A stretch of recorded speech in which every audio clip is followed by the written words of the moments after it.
భగవద్గీత బోధనలని అనుసరించడం దయచేసి ఆచరణండి. మీకు తమిళ అర్థమైందా? ఓకే. నాకు రాదండి తమిళం. ఆ! భగవద్గీత బోధనలని అనుసరించడం దయచేసండి ఆచరణ.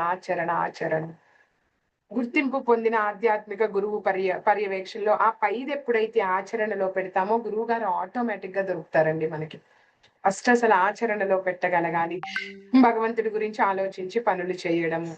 కదా ఇది మనం అక్కడ తెలుసుకున్నాం కదండీ 9వ అధ్యాయంలో ఏమని మన్మనాభవ మద్భక్తో మధ్యాజీ మాం నమస్కురు మామైవేశసి త్వైవం ఆత్మానం మత్పరాయణః. ఇక్కడ ఏం చెప్తున్నారండి? మన్మనాభవ మద్భక్తో మధ్యాజీ మాం నమస్కురు మామైవేశ్యసి సత్యం తే ప్రతిజానే ప్రియోసి మే.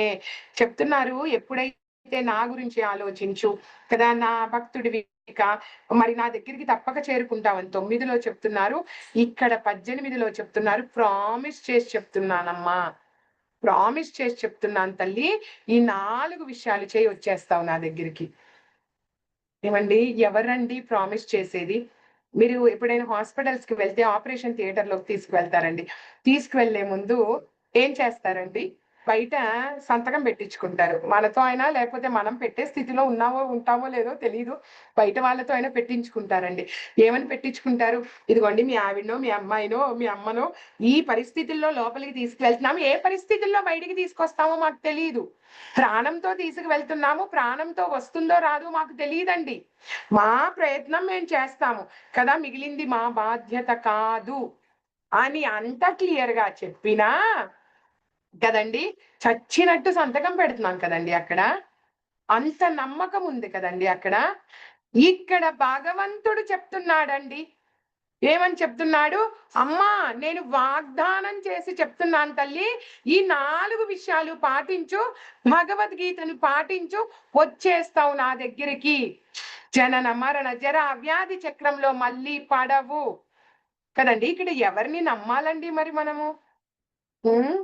మన జీవితాలకి సజీవుడైన ప్రభువు యొక్క ఈ ఆశాజనకమైన పిలుపు పట్ల మనం శ్రద్ధగా మరియు అప్రమత్తంగా ఉందాము.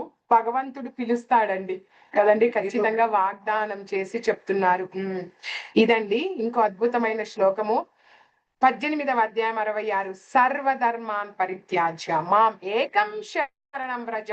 చెప్తున్నారు ఇప్పటి వరకు నేర్చుకున్న వదిలేసినా కదా, అన్ని వదిలేసేయి, ఈ ధర్మం ఆ ధర్మం అన్ని వదిలేసేయి కదా, మాం ఏకం శరణం వ్రజ, మామేకం శరణం వ్రజ. మరి నా శరణాగతిలోకి వస్తే అహం త్వా సర్వ పాపేభ్యో, నీ సర్వ పాపములను నేను కడిగేసి మోక్షయిష్యామి మా శుచః. ఏమి నీకు భయం అనేది లేకుండా, నువ్వు భయపడకు, నీకు మోక్షాన్ని కల్పించేది నా బాధ్యత. ఏ స్టోరీ అండి ఇది? ద్రౌపది స్టోరీ. చాలా మంది అడుగుతుంటారు కదండి, మాతాజీ ఈ ఆడవారి సమస్యలో ఉన్నప్పుడు మనం జపం చేయొచ్చా, భగవంతుడి నామస్మరణ చేయొచ్చా, ఏంటి ప్రసాదం తీసుకోవచ్చా లేదా, ఇవన్నీ అడుగుతూ ఉంటారు కదండి. అసలు ద్రౌపది అండి ఆ పరిస్థితుల్లో ఉన్నప్పుడు నిజంగా ఎంతో దుర్మార్గంగా తన నిండు సభలోకి లాక్కొస్తారండి కదండి. లాక్కొచ్చినప్పుడు ఏమంటుందంటే ద్రౌపది తనని తాను కాపాడుకుంటాను అనుకుంటుంది మొదట్లో. తనని తాను కాపాడుకుందామని ట్రై చేస్తుంది. కానీ ఎంతసేపటికి అవ్వదండి. తన భర్తలను అడుగుతుంది. తన భర్తల్ని ఏమనుకుంటుందంటే నా భర్తలంత వీరులు ఎవరైనా ఉన్నారా ఈ ప్రపంచంలో? నిజమేనండి, చాలా గొప్ప వీరులు, యోధులు. కానీ ఆల్రెడీ ఏమయ్యారండి వాళ్ళ భర్తలు? దుర్యోధనుడి కిందకు వచ్చేశారు. పందెంలో ఓడిపోయారు. దుర్యోధనుడి కని సైగల కింద ఉన్నారండి. కాబట్టి ఆ దుర్యోధనుణ్ణి ఏం చేస్తారండి ఆ భర్తలు? చాలా దించుకున్నారండి. ద్రౌపది ఇక్కడ ధర్మరాజును ఒక మాట అడుగుతుందంట. ధర్మరాజా, నన్ను పెట్టావు కదా జూదంలో, ముందు నిన్ను నువ్వు పెట్టుకొని తర్వాత నన్ను పెట్టావా లేదా ముందే నన్ను పెట్టావా? దండి వాళ్ళు ఆల్రెడీ అలా ఉన్నారండి. ఏమి చెయ్యలేని పరిస్థితి, భర్తలు కాపాడలేని పరిస్థితి. కురు పెద్దలని ప్రతి ఒక్కళ్ళని అడుగుతుందండి అక్కడ. భీష్మాచార్యుల దగ్గర నుంచి ఆచార్యులైన ద్రోణాచార్యుల దగ్గర నుంచి ఎవ్వరూ సహాయం చెయ్యరండి. మరి ఎవరండి అక్కడ ఆసనంలో కూర్చుంది? రాజు స్థానంలో తన మామేనండి ధృతరాష్ట్రుల వారు కదా. అత్తమామలు సహాయం చేయడం లేదండి. పూర్వ పితామహులు సహాయం చేయడం లేదు. చేసే స్థితిలో లేరు, ఎవ్వరూ కూడా ఎదిరించే స్థితిలో లేరు. అందుకే ఎప్పుడైతే భీష్మాచార్యులు వారు అంపశయ్య మీద ఉంటారో ఆ రక్తం కారిపోతూ ఉంటుందండి. ఎందుకు ఆ యొక్క సమయం వరకు ఎదురు చూస్తారు? ఉత్తరాయణ పుణ్యకాలం అంటారు కదండీ! ఎందుకు ఎదురు చూస్తారండి? అక్కడ ఒక మాట అంటారు భీష్మాచార్యుల వారు. "నా అధర్మపు చెడు రక్తము చివరి బొట్టు పడిన తర్వాత నేను వెళ్ళిపోతాను." ఏంటండి ఆయన చేసిన అధర్మపు చివరి బొట్టు? మరక్కడ ద్రౌపదిని కూడా సపోర్ట్ చెయ్యలేని పరిస్థితుల్లో ఉన్నారండి. అప్పుడు ఆ మాట అంటారంట. నేను అధర్మాన్ని సపోర్ట్ చేశాను. ఆ చివరి బొట్టు పోయిన తర్వాత, ఆ ఉత్తరాయణుడు వచ్చిన తర్వాత ఈ ఉత్తరాయణ పుణ్యకాలంలో వెళ్తానని. ఎవరు సపోర్ట్ చేశారండి? ఎవ్వరూ చేయలేదండి. అప్పుడు గుర్తొస్తున్నాడండి ద్రౌపదికి భగవంతుడు. అప్పటికి ఒక చెయ్యి ఇక్కడ పెట్టుకొని అంటుంది, "కృష్ణ రావా దయచేసి నాకు హెల్ప్ చెయ్యి." అదండి. కృష్ణుడు అప్పటికి రాలేదండి. ఏమీ చెయ్యలేని స్థితిలో అప్పుడండి 2 చేతులు పైకి ఎత్తి అంటుంది, "సర్వధర్మాన్ పరిత్యాజ్య." వదిలేశాను కృష్ణ. సర్వధర్మాలు వదిలేశాను కదా! నేను అనుకున్నాను కాపాడుకోలేకపోయాను.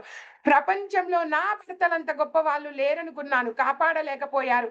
అత్తమామలు, గురు పితామహులు, ఆచార్యులు, ప్రజలు ఎవ్వరూ కాపాడలేకపోయారు. అన్ని ధర్మాల్ని వదిలేశాను కృష్ణ కదా! మామేకం శరణం వ్రజ వస్తున్నానయ్యా నీ ఒక్కడి శరణాగతిలోకి.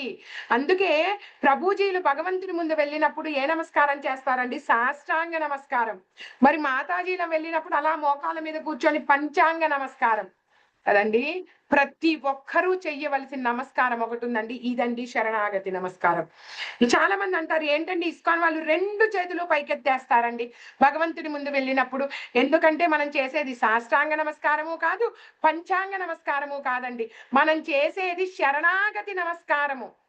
ఏంటండి ఆ శరణాగతి నమస్కారం? భగవంతుడి ముందు దగ్గరికి వెళ్ళి అంటున్నాము, కృష్ణ నువ్వు తప్పితే, నీ పాదాలు తప్పితే నాకింకో శరణాగతి లేదయ్యా, స్వీకరించు నన్ను నీ పాదాల దగ్గర. ఇదండి శరణాగతి నమస్కారం. ఆ రోజు ద్రౌపది చేసి చూపించిందండి. అప్పుడు చెప్తుందండి, దయచేసి నన్ను కాపాడు. కదండి! అప్పుడు కాపాడుతున్నాడండి భగవంతుడు. భగవంతుడికి మన దగ్గర నుంచి కావాల్సింది ఆ శరణాగతి, ఆ నమ్మకము. అదొక్కటండి. అది ఒక్కటి ఉన్న రోజు భగవంతుడు ఎంతో ఎంతో చేస్తాడండి. యెస్ కదండీ! ఏ ఇస్కాన్‌లో అయినా. హ్మ్. ఇది ద్రౌపది